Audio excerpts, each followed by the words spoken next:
He's 84 years old. He was born during World War II. Actually, yeah, his father's family was, I was about to say part of the Holocaust, victims of the Holocaust. So he has every reason to obviously be worried about the state of affairs in terms of fascism and civil rights and stuff like that. This guy's been around forever. He's a real fossil, a real dinosaur, but he's always stood up for what he believes in terms of like civil rights as well as economic policies. He hasn't really, as far as I know, he hasn't changed them. Similar to like Jeremy Corbyn in the UK, and he's just a really good political figure in my eyes for that reason. The fact that he's consistent, he doesn't change, he doesn't seem to be bored or influenced by anything else other than his own views, and he's able to stick with that and actually be popular and accepted the whole time.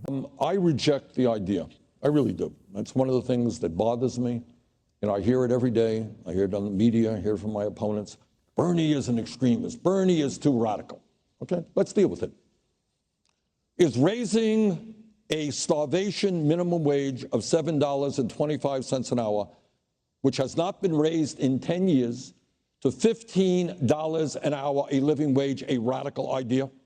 I guess the audience is like, no. And he says, is it radical to raise minimum wage from $7.50, whatever it is, to 15 when it hasn't been raised at all in 10 years, did he say? That is actually probably the definition of radical. It's like, yeah, it's pretty radical to double the value of something that we haven't touched on in so long. So I'd actually say that is quite radical, but obviously everybody agrees with this as a general statement, and it's not a crazy idea. It's not a crazy idea, but it's pretty radical because like as things are going, they haven't been touching this number. This number is fine, says the establishment that's been running things. But yeah, he says a double minimum wage so that it's a number that people who work full-time on minimum wage can actually live. I don't know how they arrive at the number. Like saying, okay, well, it needs to be 15 and not 7.5. I'm hoping they don't just double it and say, yeah, it should just be twice as much, just doing it off of vibes. I'm guessing there's a whole process to how they land on the number. He pulled the number out of his ass. That's what I'm worried about, just where most politicians get their numbers from. Yeah, that is my concern. That's the main argument, is that as soon as you raise the minimum wage, a bunch of businesses go out of business. The solution is to raise it in small increments so that companies can adapt to the new way it's going to go. And then maybe we won't cause economic collapse by doing this. Because Bernie's just out here saying double it. That's obviously going to be a lot more drastic. Bonan does bring a point, and I think that's a decent counter argument to say, well, if you're a business that can't afford to pay your employee enough for them to have a normal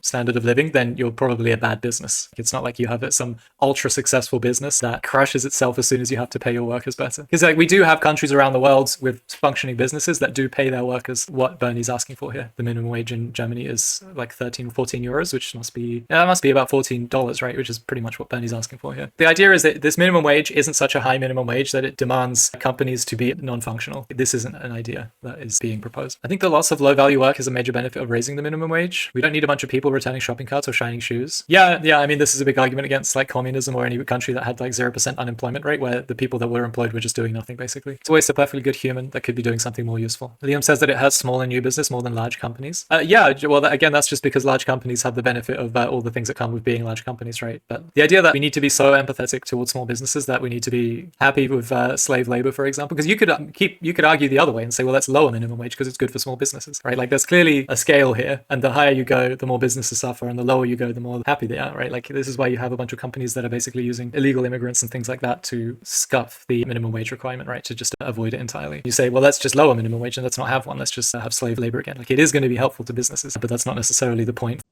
Is making public colleges and universities tuition free so that all of our people have the opportunity to get a higher education in a competitive global economy. Is that a radical idea?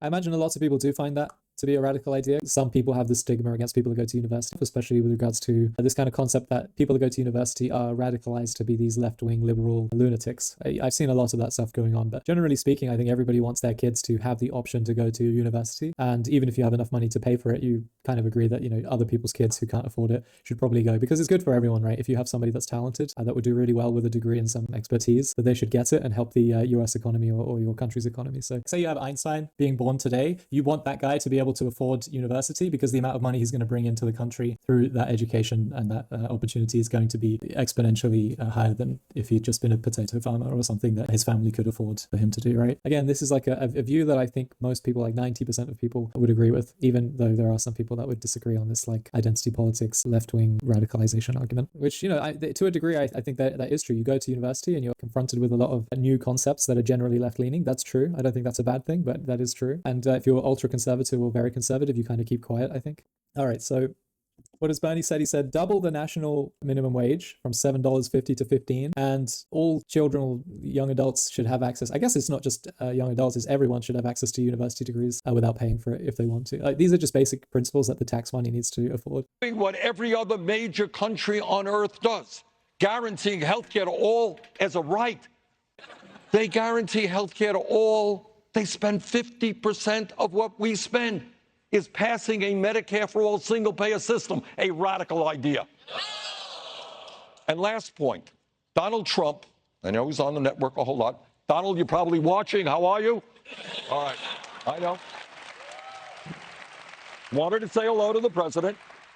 He's actually giving a news conference. Oh, is he? Well, I'm sure he's watching Fox on the side there. You know, he's kind of addicted to your station. I think that this speaks to something even more deep and sinister, where people just simply can't afford healthcare. This just seems so dystopian. A show like Breaking Bad is probably the most politically relevant show for that reason, because the whole plot is about somebody that is unable to get the healthcare he needs, so he goes and becomes a drug baron, right? So it seems like this is definitely like a thing of the past, and the further we go into the future, the less likely something like this is going to be a problem. But the US does seem crazily resistant to the idea, because like even if you go to the UK as a tourist and you injure yourself, you'll get treated and not have to pay money. You're safe in this regard. And I think that is generally for like everybody's mental well-being a good thing, to know that things will never get so bad that you'll die because of basic healthcare issues, where it's preventable. Sometimes you get fucked, right? And you're just going to die because of healthcare issues. US healthcare is very bad. I was needed to go to another country to get surgery. Yeah, and I'm not surprised. As I say, like it seems like you go to some other country and they'll just guarantee you the healthcare you need and not like force you into some sort of slave debt as a result. So he was just saying how in Canada they have healthcare for all and they're not communists and they don't spend that much money on it. Why can't the US have nice things too?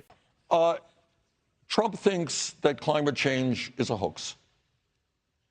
And that's because he doesn't understand or respect science.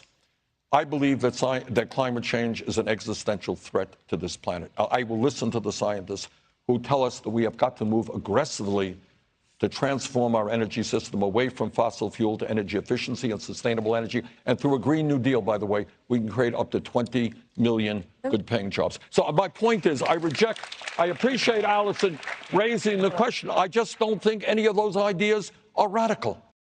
Yeah, so I agree with that. I don't think his ideas are radical. And then EU, Europe generally, that's not, as Amma Piercy pointed out. He's like, why are you talking about such boring, accepted policies and Bernie aspirations for the US, right? This is because it's not a given in even the USA yet. And I think that's important to keep in mind when we're dealing with world politics, because the US is obviously at the heart of a lot of it, is that they're still struggling with stuff that Europe has taken for granted. But that's where I'm at. As a basic, what I'd like for countries is that people have these basic education, healthcare, and minimum wage dealt with. Mostly so that, as I say, everyone around me is fairly stable, preferably doesn't have a gun, that if they have a really bad day and I happen to be there, that I'm not one of their victims. This is where I'm coming from ultimately. Also, it's just a good thing that everyone around us has basic needs met. I do also see the value in that from a moral perspective. As I say, I'm so happy in Sweden because everybody is so mentally stable, even more so than the UK, where I'm just not worried that anyone out there is really going to do anything to me like on a sinister level, because I just know everyone hasn't got a right to act out. Everyone's pretty happy and looked after in Sweden. I was talking to Thriving and he was like, yeah, because I always joke, I'm like, there are no problems here in Sweden. He's like, there's no significant problems. There's nothing that's going to like force somebody into madness. And that really does, like, it just is like a weight off my mind that everyone around me is pretty relaxed.